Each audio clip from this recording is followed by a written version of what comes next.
All right, everyone. Welcome to the 2021 Leadership Conference. It looks like everyone from the waiting room has now joined in. We're so glad to have all of you with us. I think we have an exciting afternoon planned. So thank you for taking your Saturday afternoon to join us today. We're really excited to be together with all of you. Of course, we are disappointed that we couldn't be together in person at the Penn State or in-state college. There are so many pluses of being together in person, especially after being separated for so long due to COVID. We were really looking forward to the opportunities to share together, to network, and so on, but it just wasn't safe to do so. And so we're going to make the most of this format today. Our goals, as they always are with leadership, are to inform and to inspire. There are some important things that are happening that we want to make sure that you're all updated and aware of and informed of. And we also want to inspire all of you because there are so many great things in front of us. The last year, of course, has been a challenge for everyone. And we know that some of those challenges are still ongoing. But despite that, we as an organization are well positioned to come out of COVID stronger than ever. And so our hope is that at the end of this afternoon today, you're more aware and informed about some of those things, and you're just as excited as we are to embark on that journey together. Before we jump into the agenda, just a couple of housekeeping notes. Because we have so many people with us today, which is wonderful, we are using the webinar format of Zoom. And what that means is that your cameras as participants are turned off and your microphones are muted, which of course limits the ability for interaction. But we want to encourage you to be part of this dialogue this afternoon. And so there are several ways that you can do that. The first is the chat box is going to be active all afternoon. You can insert comments, thoughts, ideas there. There is also a question and answer box. If you have a question, please type it into the Q&A box. You can find both of those on the Zoom toolbar, the chat and the Q&A. If you put your questions in there, we have allowed time during the different sessions today to address questions, but we also know with the limited time today that we may not get to all questions. If that happens, we will send a follow-up after today's meeting, like we did last year, that will address all the questions. So don't worry if we don't get your question today. We'll be sure to follow up and address it with you offline.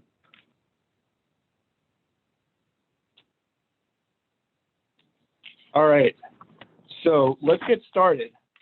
One of the things that we normally do when we're together at leadership is introduce new people. And today I'm only going to introduce one new person. There are several other new members of the team that you will get to meet later on today. They'll introduce themselves and a few others who couldn't be with us on the conference today. But in the interest of time, I'm only going to introduce one. I'm thrilled to have Nate Garland joining our team as our Chief Mission Officer. Nate has almost 20 years of Special Olympics experience. And I'm going to turn it over now to Nate to briefly introduce himself and share a little bit of his story with you. Thanks, Matt. And boy, I wish I could see all the faces in a big conference room right now. I know this was something I was very much looking forward to as a new member of the SOPA team and the SOPA family. As Matt said, I'm very familiar with our movement. I've been with Special Olympics Maryland for over 20 years. I got my start as a family restaurant owner and befriended a Special Olympics athlete named Jimmy Myrick, who became a regular in our restaurant, and had the great opportunity to play unified golf with Jimmy for several years, joined the local management team on the Eastern Shore of Maryland, helped coach basketball, helped with fundraising, and whatever job needed to be done in the local program there. As our restaurant business became more successful, I was invited to join the board of directors for Special Olympics Maryland back in 2000 and served on the finance committee there. And then around 2005, I saw an opening, an opportunity to really pursue a greater opportunity with the organization. And I joined Special Olympics Maryland as the director of outreach. Never in my wildest dreams that I would have thought that I'd be sitting here as the Chief Mission Officer talking to you today. But through my journey with Special Olympics Maryland, I've had the benefit and the opportunity to work with both the program and the development side. I've seen how the entire organization works, and I really feel it's been a great advantage to really participate at all levels of the organization as a unified partner, as a coach, working on the real challenges that we had in a local program, like raising money and coordinating our efforts, and then take those learned experiences to the board of directors, but then also as a Special Olympics Maryland staff. So I couldn't be more thrilled to be joining the SOPA team. We've got a great group of people. And of course, Claire has done just an amazing job building a great program here. And I know I've got huge shoes and a big shadow that I'm going to be in, but I really look forward to meeting all of you in person and getting to know each of you and working to make a bigger and better SOPA. Thanks, Matt. Thanks, Nate. We're thrilled to have you on the team. Nate got out last weekend and was at one of the bowling sectionals, and I know he's looking forward to getting out and meeting many more of you in the months ahead. As Nate mentioned, we've built a wonderful program team, and I just wanted to highlight the future direction for our program leadership team. In addition to hiring Nate as our Chief Mission Officer, we have Michelle Boone as our Vice President of Sports, Chelsea Hamill as our Vice President of Mission Integration, and Gina Reed as our Vice President of Regional Growth, helping to implement our new regions. The four of them together, I know, are poised to do great things. In years to come, I'm really excited about having all of them driving our program efforts, which is really the heart of our mission, driving that forward. And you'll be hearing from all of them, Michelle, Chelsea, Gina, later on today. So excited to have that leadership team in place. But of course, as Nate mentioned, that means that Claire will be leaving the team in October when she retires after more than 30 years with Special Olympics. And I hope most of you saw the announcement that Claire sent out about her retirement. I want to encourage all of you, because I know so many of you have known and worked with Claire over the years. I want to encourage all of you to reach out directly to Claire and share your stories, your memories, your thoughts with her before she retires in October.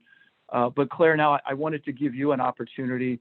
Would you like to share anything with the group today? Thanks, Matt. I didn't put this background on in purpose, but looking how young I look in that picture, it was the right thing to do. That must have been when I started 32 years ago. So whomever's responsible, thank you, thank you, thank you. No, I just want to say what an honor and a true privilege it has been over these past 32 years to serve our athletes and to work hand in hand with you volunteers. You just have been so inspirational to me, and quite frankly have made my job very easy, very challenging at times, but we worked it together, and so much growth over these many, many years. It has just been a true delight and an honor. And I thank you all. I'm going to be here this next month, and as Matt says, I'd love to hear from you all, and I appreciate the opportunity to chatting one last time before I head off into retirement land. But thank you all, and the best to Nate and to Gina and Chelsea and Michelle. They are just four of many staff persons who make this all happen, and I have been amazed at all that they accomplish as a team, from programming and development and finance, and to the new regional concept. It's going to be fabulous. So thank you. Thanks, Claire. And I think this picture came from Nicole, so maybe you can buy her lunch before you leave. But thank you, Claire. Welcome, Nate. And now let's go ahead and jump into the rest of our day together. I want to start our afternoon at a place where it's always good to start, and that's with our mission. All of you know our mission statement and what we're about. I want to spend a little time talking about how we're doing against that mission here in Pennsylvania. The first area I'm going to highlight is this one that you see on your screen now, providing continuing opportunities to develop physical fitness. How do you think we're doing in that regard? I would say that we have a lot more that we can do. There's a lot more that we can do, and quite frankly, I believe there's a lot more that we should do in that area. And so I'm going to be talking this afternoon and sharing a few sets of numbers with you. The first set of numbers is what you see here on your screen, 22520. And I hope after today, all of you will remember this 22520 and what it means. So here on this slide, you can see some pretty sobering statistics that our athletes are twice as likely to be obese, twice as likely to have cardiovascular disease and asthma, 5 times more likely to have diabetes.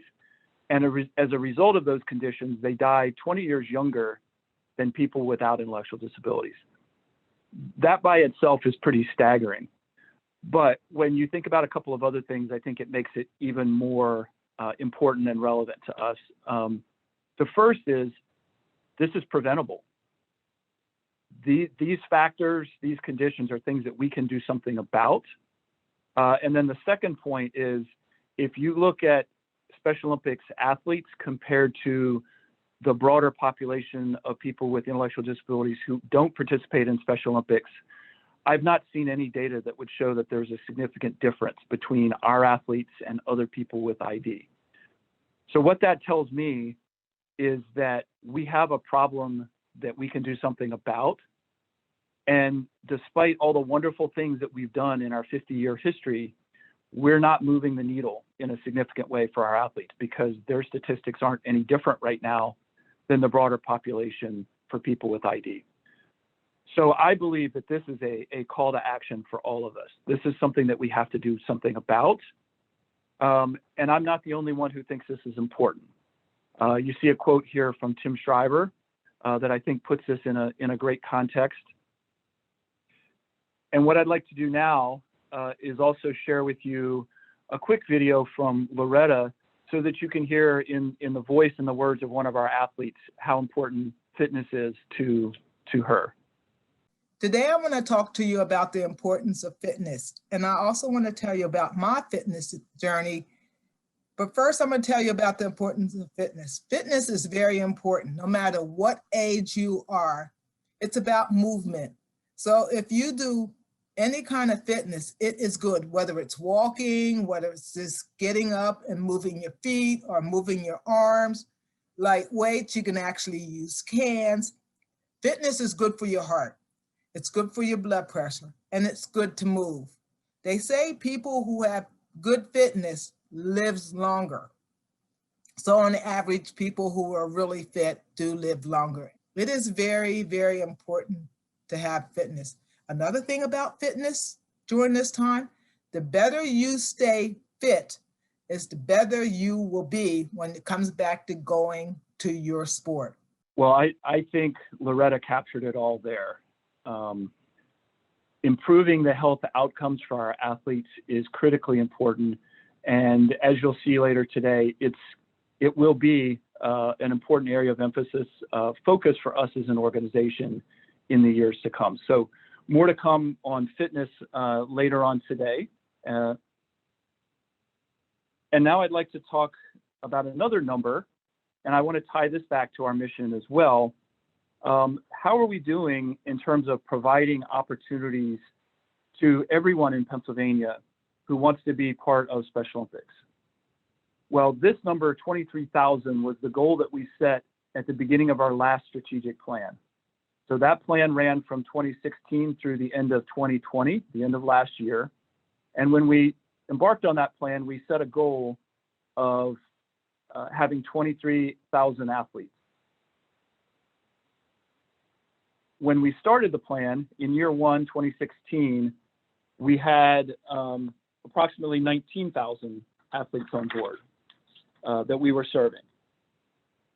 And 19,000 sounds like a big number. I'm pretty proud of that. That is a big number. That's a lot of athletes that we were serving. And growing to 23,000 from 19 seemed like a doable goal. But I also want to put that in context for all of you. Looking at 19,000 out of the total number of people in Pennsylvania who have an intellectual disability, in reality, we were only serving 1 out of 20. So for every athlete that we have been serving, there are 19 more on the sidelines that we could be serving, but we aren't. So I want to share with you now a quote that I heard earlier this week from Eunice Kennedy Shriver that I think captures this perfectly well. We were on a global webinar earlier this week, and Tim and some others were sharing stories, since this is would have been the 100th birthday year for Eunice Kennedy Shriver. And the quote that was shared from Eunice was, "If better is possible, good is not enough." And I think that fits perfectly here, that we were serving 19,000 athletes, and that was good. That's a big number, but it's not good enough, and we can do better. And so that was our goal, was to grow to 23,000 athletes. And at the same time that we were launching that new strategic plan back in 2016, I was out doing town hall meetings to communicate that new plan to all of you, having dialogue with local programs. And as I went around the state and talked about the new strategic plan and talked about growing, I was hearing a lot of concerns and issues from all of you. And a lot of the things that I was hearing, there were a lot of common elements to what I was hearing. And while none of those things were surprising or brand new, the amount of things that I was hearing definitely got my attention. We wanted to make sure we didn't sweep those challenges under the rug. And so we retained a company, the one you see mentioned here on this slide, EHR Solutions. We brought them in to be an outside objective voice to help us evaluate the issues, the concerns, and to come up with some recommendations for us. So those of you that were in leadership in 2016 heard Dr. Greg Smith from EHR Solutions and a couple of our board members at the time share their final report. And it had a variety of recommendations. There were some high priority urgent things that they said you need to do right away. There were some short-term goals and recommendations and some long-term ones. And we have addressed all of those things over time. But the one that I wanted to highlight for you today is that one of those long-term recommendations that they came up with was that as an organization, we needed to consider a redesign. So the things that are behind our reorg really go all the way back to this time frame. When we were launching our last strategic plan, we were focused on growth, and we started this internal conversation about reorg with the idea of serving our athletes better. So how did we do? Well, at the end of 2020, we had approximately 16,000 athletes. So you can see that over the course of our strategic plan, we actually declined. The number of athletes served from about 19,000 to about 16,000. Most of that drop is due to COVID. Most of that drop happened over the last year. But nevertheless, throughout the course of most of this strategic plan, we were pretty much stagnant at around 19,000 athletes. And so to me, this highlights the fact that what EHR was telling us is true. That the things that we have been doing, the way that we're operating, while it might be good, better is possible. And that the things that we were doing weren't getting us to where we want to go. So that leads into a conversation about reorg. We're going to talk a lot more. You're going to get more information about where we are and what comes next later this afternoon. But I wanted to highlight a couple things here. First, that our reorganization is fundamental to the future of SOPA. It's really laying the groundwork for the next 50 years. And what it is about is doing more and better, serving more athletes and delivering better programs. Reorg is not, as you sometimes hear in a corporate context, when a company reorganizes, it's, they're restructuring, which is, a buzzword for downsizing, or they ran into a financial crisis and so they're reorganizing, trying to avoid bankruptcy. That's not what reorg is about for us. We are coming into reorg from a position of strength. We are healthy financially, and we are looking at reorg as a way to position ourselves for the future to deliver on all of those things that we want to do for our athletes, both to grow and serve more athletes and to do a better job serving the athletes that we have. So reorg is going to provide multiple benefits. The first bullet here about improved accountability, communication, improving our governance practices. In the interest of time, I'm not going to go deeper there, but there are specifics behind all of those and what specifically reorg is going to do to improve all those things.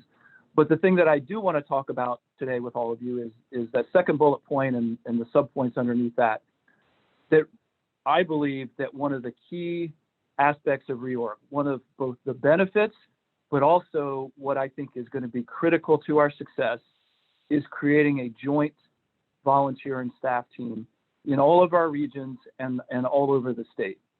Not only will that make us more successful, but I believe it's critical to success that we have to do it. Reorg is not about replacing volunteers with staff.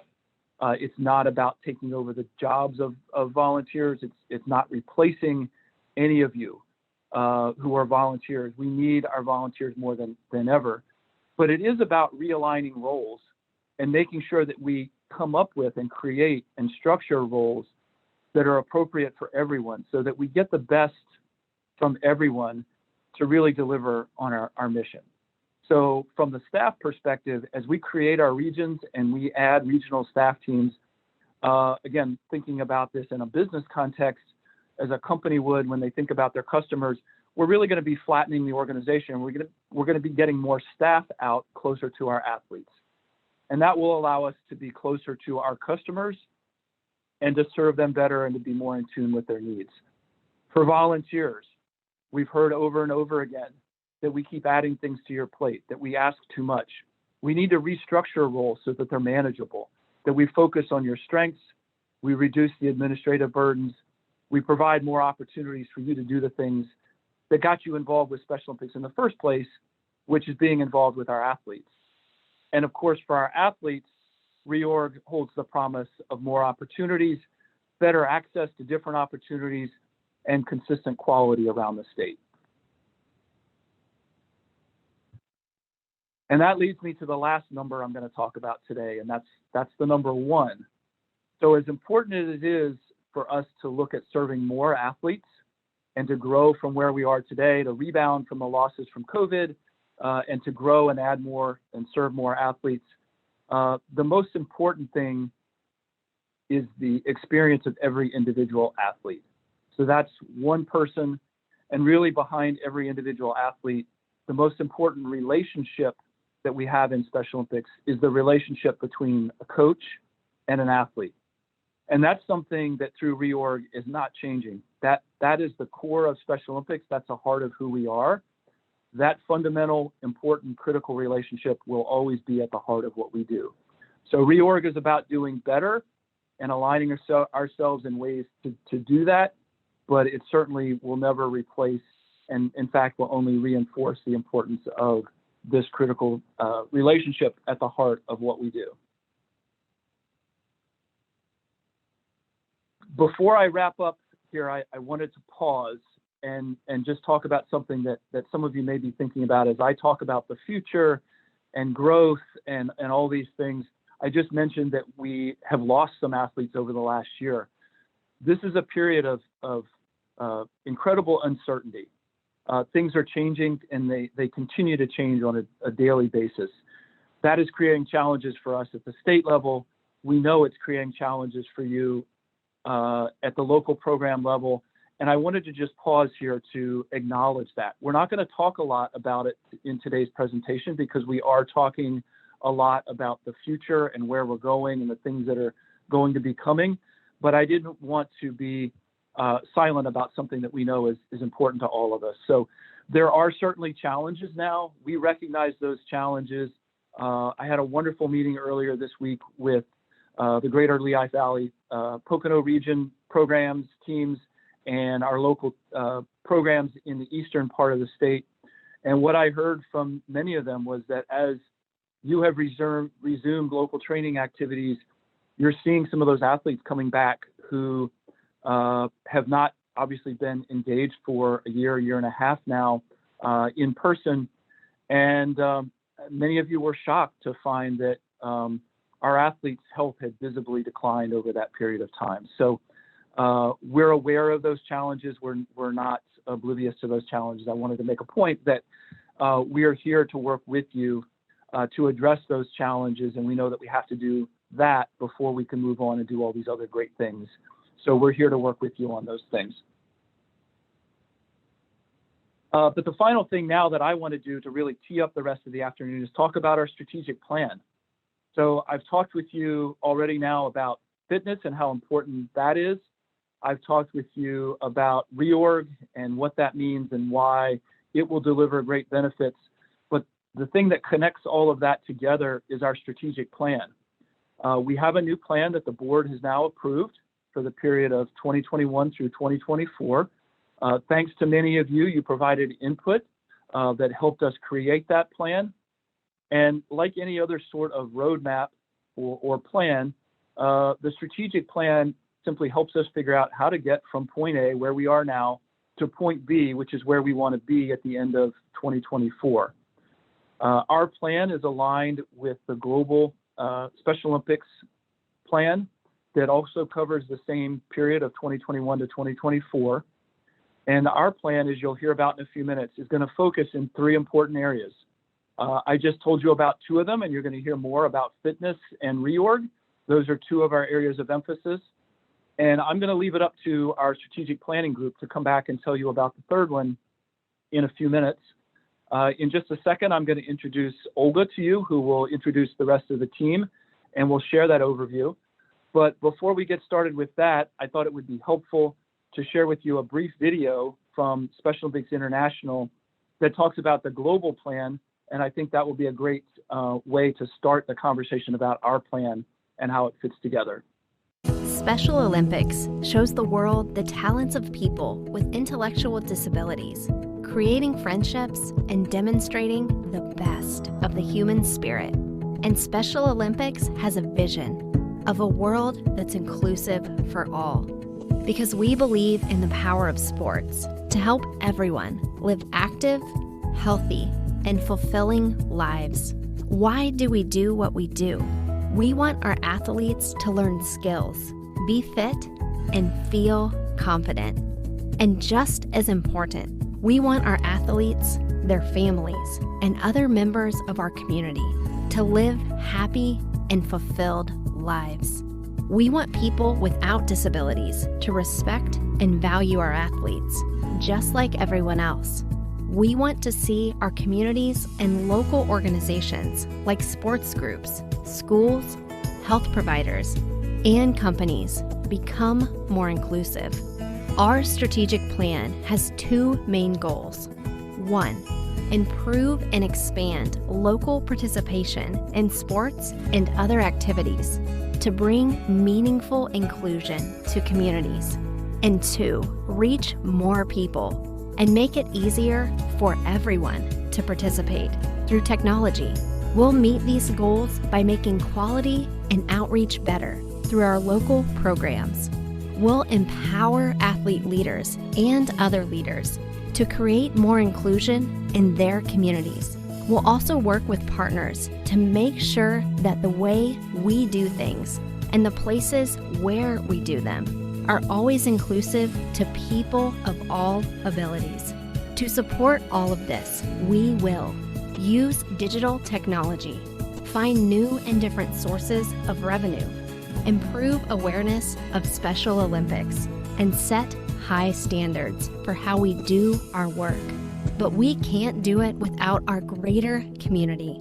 Together, we will build a more sustainable world where everyone enjoys the power of sport, well-being, and true inclusion. To learn more and join the movement, visit specialolympics.org.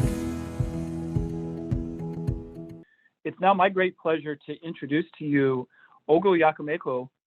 I have the pleasure of knowing Olga for several years now. She has more than 20 years of experience working in a variety of international nonprofit organizations. But for the last 5 years, Olga has worked at Special Olympics International. She was a member of the organizational excellence team where she helped to develop a new approach to inclusive leadership that's called unified leadership. You'll all be hearing more about that. But another of Olga's roles was she helped create that global strategic plan for 2021. Olga recently left SOI and she moved to Philadelphia, where she has taken a position with Spark Therapeutics as their Director of Talent Development.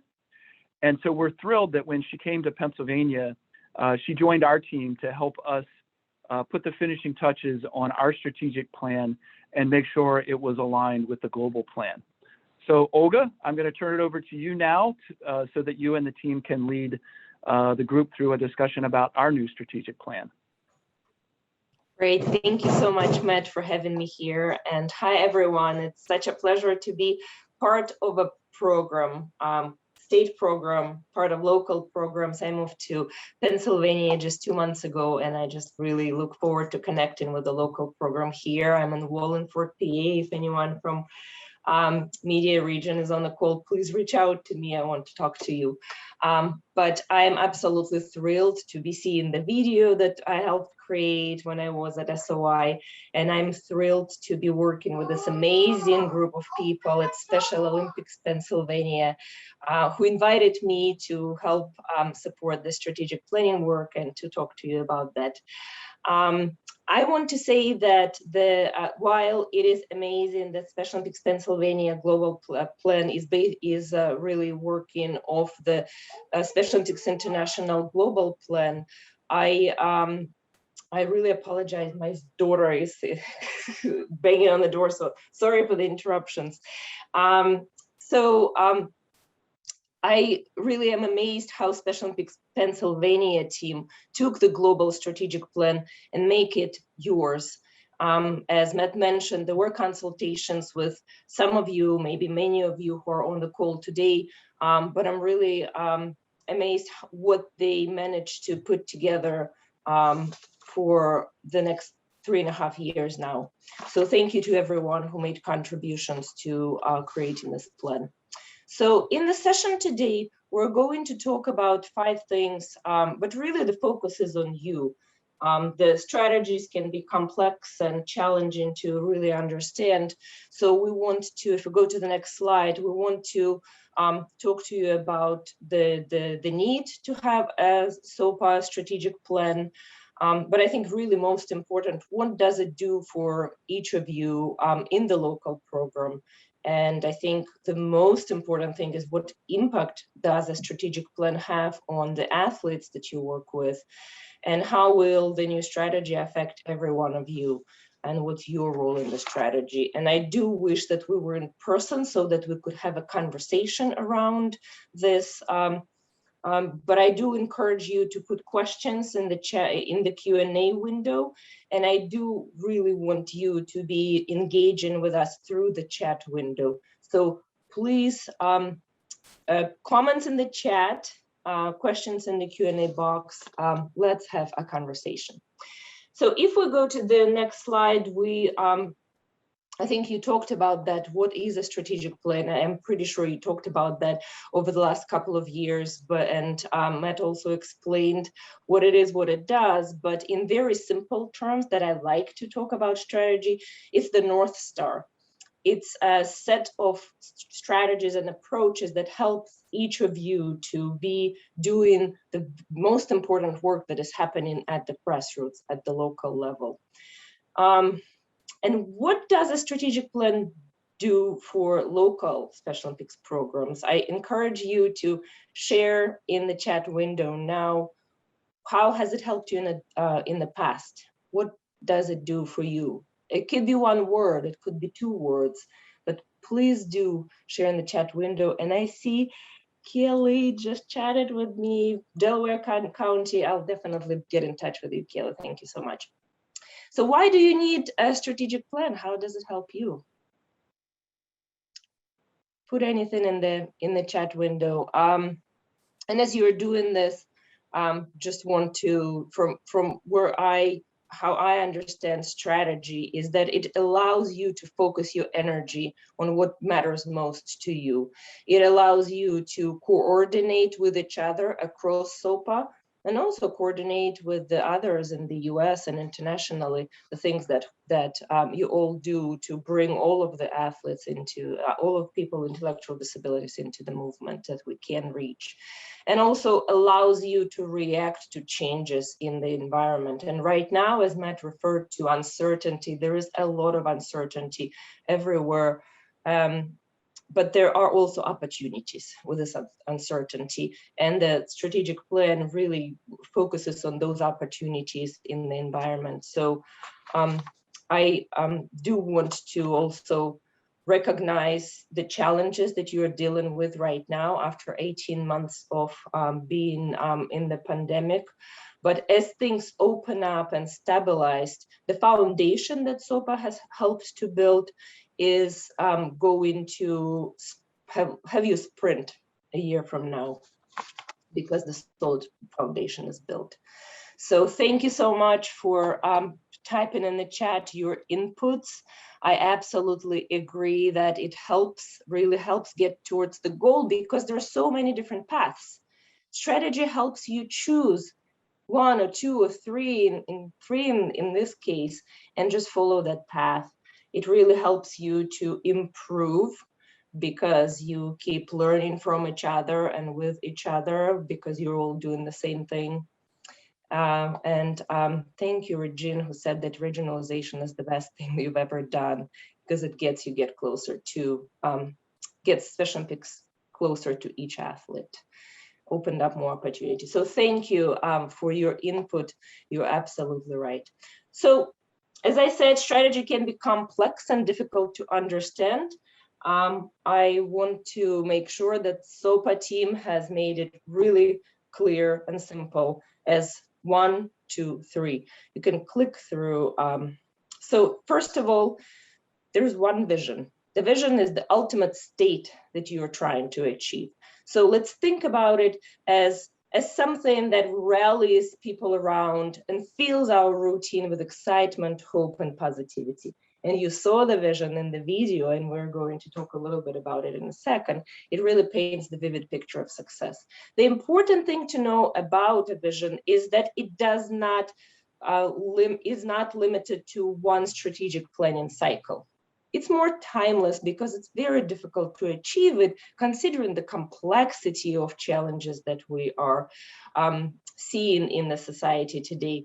But the more we think about this vision every day, the more we're able to focus on things that really matter. So 1 vision. 2 is 2 goals.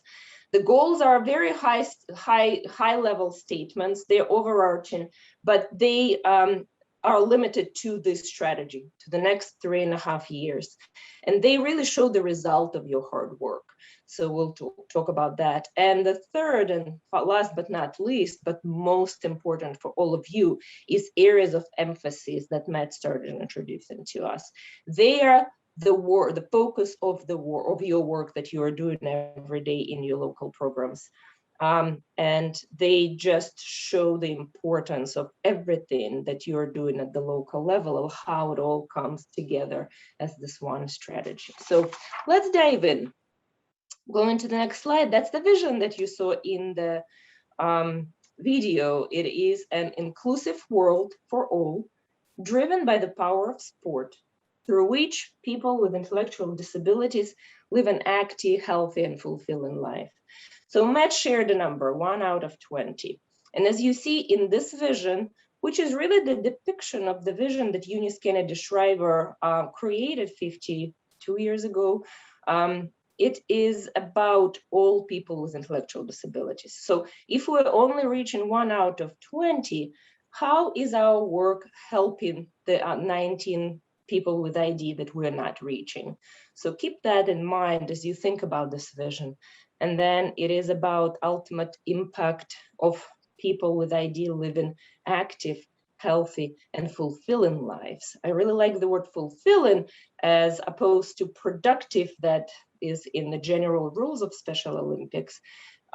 just really reminds me of stories of athletes like Kira Byland from the UK or Hannah Atkinson from Special Olympics Colorado that I met at Special Olympics. They're both athletes, they train and compete. But what's really important for them, they're active in their communities. They also volunteer themselves and they spread the word of inclusion to others. Not only that, they create inclusion all around them. Kira is teaching and coaching cycling. Hannah is teaching athletes how to stay healthy, and she has a radio show and she's appeared in Lady Gaga's book. So she is brave. They're both brave, they're both resilient, but they're also both very outspoken. And I know that each of you have seen athletes like Hannah and Kieran can probably agree that they live life to the fullest. So the important part with this strategy, though, that it took a lot of leadership on part of their coaches, their teachers, their families, who believed in them and always put them in front of other people and taught them how to talk about inclusion. And so it's not the discouraging ones that made them who they are, but the supporting people, the leaders in their life who made Kira and Hannah who they are. So that's the vision. And I hope that if any athletes on the call are now dreaming about this future where they live active, healthy, and fulfilling life, and all of their friends do the same, please share in the chat window how this vision looks for you. But we're going to go ahead and talk about two goals. So think about these goals that are steps to get us closer to this great and amazing vision. And achieving both of these goals is going to allow us to reach more athletes and with the better programming that Matt was talking about. In other words, you really can, if you remember more and better, at the end of this, and you remember 1, 2, 3, then you will be in a really good shape, remembering the whole strategy. So let's think about what good looks like, what this result of your work over the next 3.5 years. So goal number 1, improve local sport participation and well-being to strengthen communities. When we think of professional athletes, we know that they practice regularly, they exercise every day, and they have access to training facilities. So when we were doing consultations for the global strategic plan across the world, we asked hundreds of athletes the same questions, and they gave us a lot of very different answers. There was one response that came in from pretty much every single athlete. They said that they want to train more regularly and they want more competition. And so that's what the goal is trying to achieve. Provide local sports to more athletes, provide better sports to more athletes. And then there's one word that I also want you to remember is the word well-being, which is really inherently connected to the vision we talked about later. And well-being is not just sport, is not just being happy on the playing field, but well-being is also about being happy off the playing field when you're facing your schoolmates, when you're facing doctors, and when your decisions are made for you in not a very, in an equitable manner. And as coronavirus have shown us, I think that we see that COVID has treated people with ID differently than it has treated other people. So well-being is really important. And you have seen also people who come to Special Olympics and they make new friendships, they learn about our athletes, people without disabilities, and they become better versions of themselves. So this is what ties the communities together. This is the kind of well-being we're talking about. And we would like to encourage you to think about this inclusion in the communities, well-being of the communities as you're running your everyday programs. The second goal, remove barriers to inclusion and expand reach through technology, is really going to enable us to connect to all the 20 athletes rather than just 1 out of 20. Coronavirus has demonstrated despite all the loss and tragedy, demonstrated that things could be done differently with technology, things previously unimaginable.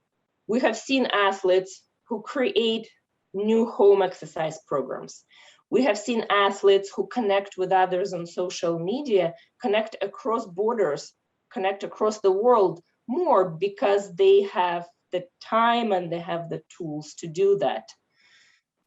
While some uncertainty is still ahead of us, we must embrace technology as the effective instrument that can help us break barriers and include more athletes, even those that we can't reach with our face-to-face programming.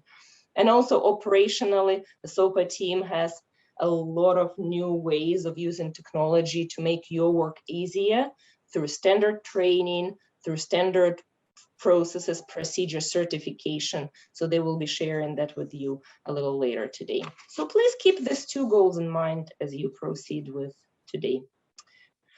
Next slide, we're going to talk about the things that really are close to home for you, your big why. I'm going to try to maybe not spend too much time on that because I think Matt and Loretta covered health and fitness really well. It is very important for athletes to be healthy so that they can perform on the field better. But it is also important that for the well-being that athletes have access to healthcare, just like anyone else, that they find out their diagnosis, just like everyone else. And just to kind of drive this point home, I always think about Dustin Plunkett, whose story you might have heard. He's an athlete from Southern California. He says, "I would not be here if it wasn't for Special Olympics screening," because that's how his cancer was diagnosed at a very fairly late stage. So it simply means, so for some Special Olympics athletes, it's the difference between life and death. Coming to Special Olympics and being diagnosed with an illness that could have been diagnosed sooner if healthcare system, if the doctors and nurses knew how to talk to people with ID or knew how to understand them. So thousands of doctors and nurses can benefit from it. So please, fitness, absolutely, Brittany. Thank you so much for sharing that importance of fitness, importance of healthcare. When you go through your programming, when you work with your coaches, please ensure that athletes not only come to practice once a week, but they exercise at home, that they eat healthy, that they go to doctors, and what the doctors come to you, that they learn what they need to learn about intellectual disabilities. And that will help athletes become better in their sport. So the second piece is inclusion. I think at this point, there is really no doubt that Special Olympics is as much an inclusion organization as a sport organization. I call it a sport for inclusion organization. It is really why we show up at trainings and at events. We want to affect change in every single person that comes in touch with Special Olympics or Special Olympics athletes.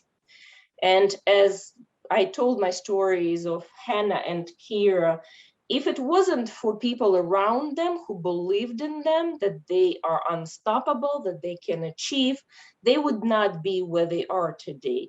And so we want you to use every opportunity at your disposal. When you train, when you coach, when you talk to families, refereeing, coaching, etc., that you try to explain and connect people without disabilities to the mission of Special Olympics, not as a charity, but as an organization that is trying to change the fabric of our community life to become more inclusive.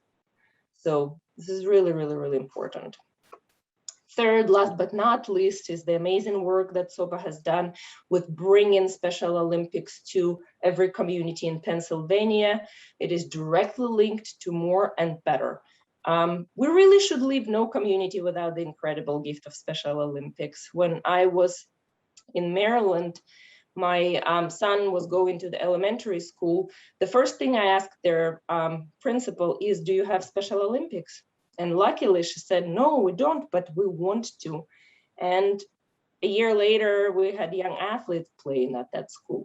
So I want every parent to be trying to do that, trying to help you bring Special Olympics to every place. So it really is about your leadership in the end of the day. SOPA can give you tools, and they will talk about it today. What are they going to be doing to support you? There is definitely no need to be asking you to do more, each of you individually, because you can't. But with technology and with tools that you will be getting throughout the next few years, you will be able to reach many, many more athletes. So I hope that makes sense. Let me just read the chat window really quickly. These areas are critical to the well-being of some of our athletes. Yes, I agree with you, Regine. Okay, and thank you for your comment. The rest of the SOPA strategic planning team is going to be responding to your comment. I wanted to pause now and do a quick check. We can go to the next slide. So I really like to when I hear from you and when I engage with the participants, especially when I cannot see you. So we have a poll for you. Can you recall the 1, 2, 3 that I just explained to you?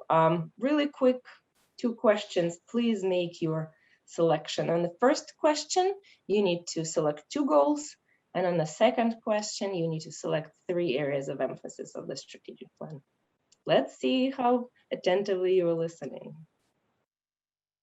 Okay, so we're seeing the results. All right, so what are the correct 2 goals of the strategic plan? Remove barriers to inclusion and expand reach through digital technology. Yes, that's the right one. Remove barriers to inclusion through sport and athlete leadership is not how the goal is stated.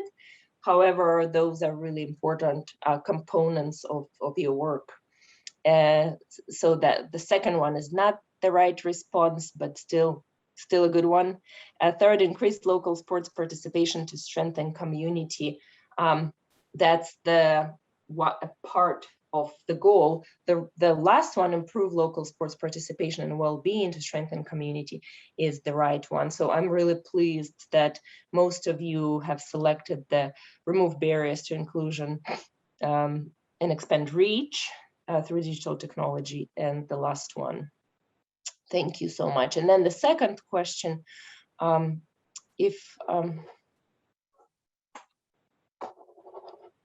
for some reason not able to see the rest of the results. Okay, now I'm seeing them. What are the 3 areas of emphasis of the strategic plan?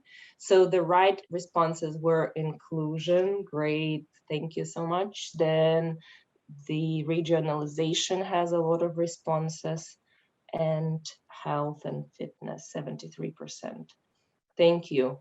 I guess we're almost there. I think many of you have got it right, and really appreciate that you took the time to respond to the poll. So if we go to the next slide, we really see the 1, 2, 3 all together on one page. Nick, you can click through and go to the next slide. Thank you. 3 areas of emphasis. That's where you live. That's where you live your lives in Special Olympics. That's what you do. Focus on health and fitness, inclusion, and contributing to regionalization. And the better these 3 areas of emphasis are being implemented, the faster they're going to help us reach the goals. Goal 1, about local participation and well-being, and goal 2, removing barriers through technology. And once the goals are realized, we will be much closer to our ambitious vision. So this is a very, very high level summary of the strategic plan, but I think what's most important for you is coming up, and I am going to turn over to Gina, who will talk to you about local program impact, or the things that SOFA will be doing at the local level, or helping you achieve at the local level, that all of these areas are going to come to life. So, and then Gina is going to also, I hope, introduce the rest of the strategic planning team. Gina, over to you. Thank you. Awesome. Thank you, Olga. If we can go to the next slide. Great. I am going to spend a little bit of time, and I hope by now you have a good understanding of the big picture of the strategic plan. But I think the most important part of this is, how do we make it personal, right? For us to be successful in the strategic plan, it requires all of us to be working together. And that's our SOPA team, our athletes, and our volunteers. And we won't be successful if we're not working together to do this. And I wanted to share an example with you from each of our areas of emphasis. You'll remember there are 3 of them, to show how important your role is to our overall ability to achieve success within the strategic plan. The first example relates to health and fitness. And our goal that I'm going to talk about in that area is that by the end of our strategic plan, we want a minimum of 75% of our training sites to be offering athlete performance training. This focus on improving the overall health of our athletes is critical, and we need your help to engage our coaches and our families. We want to empower our athletes and their families to live healthier lives by making healthier choices and exercising regularly. By participating as a team and engaging families, we provide accountability and support, which increases our likelihood of success exponentially. Our athletes need us to meet and exceed this goal, and success in this goal literally is life-changing for our athletes. The second example comes from our focus on inclusion. We want to grow our athlete numbers, and one way that we can do that is by transitioning our athletes from our Unified Champion School programs into our community-based programming. Our goal in the strategic plan is that 25% of our UCS participants will transition into those community-based programs. How is that going to happen? We need you, again, we need our local programs to be aware of the UCS schools that are in their programs. We need you to engage with those schools, to attend those events. We want you to share the programs that you have to offer. We want you to extend invitations for those athletes and those families to participate in your programs. And again, success in this area would help us grow our unified programming. It would provide new volunteers. And of course, it would grow the number of athletes that we have in our programs. Wouldn't that be amazing? And the last example that I wanted to share relates to regionalization. We just talked about getting new athletes, but in order to accommodate that growth, we need to recruit new volunteers. And our goal in the strategic plan is to recruit nearly 1,000 new volunteers and 400 new coaches. Sounds like a pretty lofty goal. And how will that happen? We know that you have lots on your plate, but you are also the boots on the ground in our local programs. We want you to share those contacts and those resources with us. We are going to work really hard to follow up on and build on those relationships that you have. We want to share opportunities with those potential outreach focus areas to recruit new volunteers, to build new partnerships, and ultimately that will benefit you and your athletes. We are really excited about the potential impact that we can have if we are successful in achieving these goals in our strategic plan. But as you can see, we can't do this by ourselves. We need you, every one of you, to help us reach that success. And when we work together to reach these goals, everybody wins. So with that, I'm going to turn it over to Dan Reardon to close out this session. Thank you, Gina. Good afternoon, everyone. I'm Dan Reardon, the Chief Financial Officer of Special Olympics Pennsylvania, and proud to be here this afternoon. This screen, once again, puts in front of you a really powerful picture. You saw this picture in the video. Olga, I believe, shared it in her presentation, and it really speaks to the strategic plan. Vision, inclusive world, active, healthy, and fulfilling. You've heard a number of things today, and I just want to do a quick recap for you. And then I want to make some comments about some of the things in the Q&A and chat box. And then we should have time and will have time for more Q&A.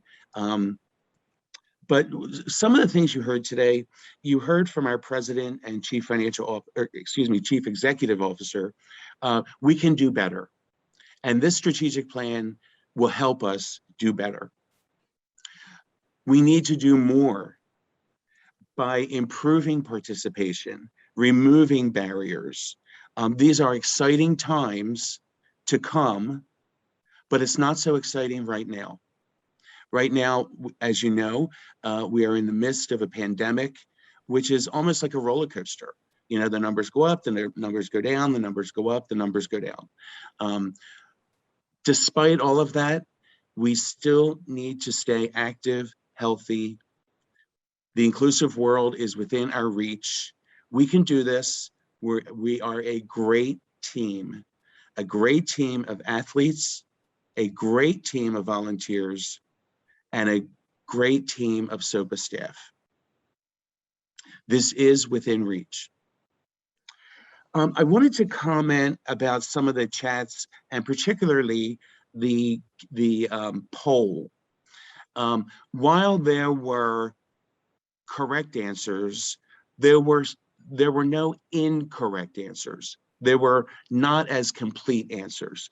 And what came up a few times was technology. Folks thought that technology was in the goals and technology was in the areas of emphasis. I want you to know that technology is a very, very important part of what we will do, and it's more of an enabler. It will enable us to reach our goals, and technology will enable us to reach our areas of emphasis. So not necessarily a wrong answer, and please know that technology will play a very important part. So thank you to the folks who identified that. This really concludes our presentation, and we did want to open it up for Q&A. Please keep the Q&A box active. Thank you for those who have submitted questions thus far. I believe we have answered many to date. And I'm looking in the chat now. Let me also introduce the balance of the team, which of course included Olga, myself, Dan Reardon, Gina Reed, who you just heard from, Tim Carriard, the SOPA Chief Development Officer, Mike Bavino, who you are seeing right now, Nate Garland, just joined our team, as Matt said, as our Chief Mission Officer, and also Carolyn Kushner, who is working this webinar behind the scenes to make sure that we can all be seen and heard. So please bring the questions forward. We're happy to expand and answer any questions that may surface. And I'm going to just read a couple that are in there, because again, we've responded to them, but just for the benefit of the audience while we're waiting for people to type in more. So if you have any questions, as Dan mentioned, please type them in and we'll be glad to answer them. But a couple of sort of feedback from folks is that some really good insights about people talking about how a strategic plan helps us to work towards the same goals and helps us to improve the program. So really love to see that. Good insights. Somebody typed in about how a coach helps to establish goals for their long distance walking and running team members. And they made a parallel to, sports and how a strategic plan can help you achieve your goals. So good connection there. Somebody also mentioned that the new strategic plan will help to get more people involved and to also give Special Olympics athletes a greater voice. Well said. We had somebody ask a question about, and I'll just kind of read this one directly, to remove barriers to inclusion, it would be helpful to make the Class A process easier for people to sign up. If a person has clearances in one place, such as a school or church, then why can't the clearances be coordinated to make the process easier? Great question there. We responded back to that. That obviously is the more complicated and could be answered in a chat box. But Gina wrote back that we are in the process of evaluating volunteer engagement and retention, and we look forward to talking more with all of you to solicit ideas and suggestions that you may have. So again, encourage you all to kind of follow Gina's recommendation there as well. And that's what we have so far. We've got Scott Otterbein made a request asking that the local program numbers be shared to make up the statewide 16,000 participants, so a breakdown. So Scott, we definitely have that, and I think Gina's been in touch with you that we can share that. Go ahead, Dan. Yep, thank you. Two or three other points I'd like to make while we are receiving questions. It looks like there's two more in there. The first one is a reminder. When Matt opened the session, he reminded all of us that all local and regional programs submitted input in 2019 toward the strategic plan process. We have received and obviously acted on that. But I say that in light of a comment that was made in the chat box that we need, or actually a recognition that we need to do much better at inclusion. And we certainly do. And I'd like to throw that out to the members of this webinar. Please bring your suggestions and recommendations forward. We look forward to engaging even more with you on this. So that would be a great help to all of us. And my last comment at this point is, pardon me, walk away from this session remembering 1, 2, 3. It's as easy as 1, 2, 3. One vision, 2 goals, 3 areas of emphasis. Take that with you. 1, 2, 3. Back to you, Mike. Thanks, Dan. That was really important to emphasize that. We had a couple more that have come in that we'll just kind of reference here.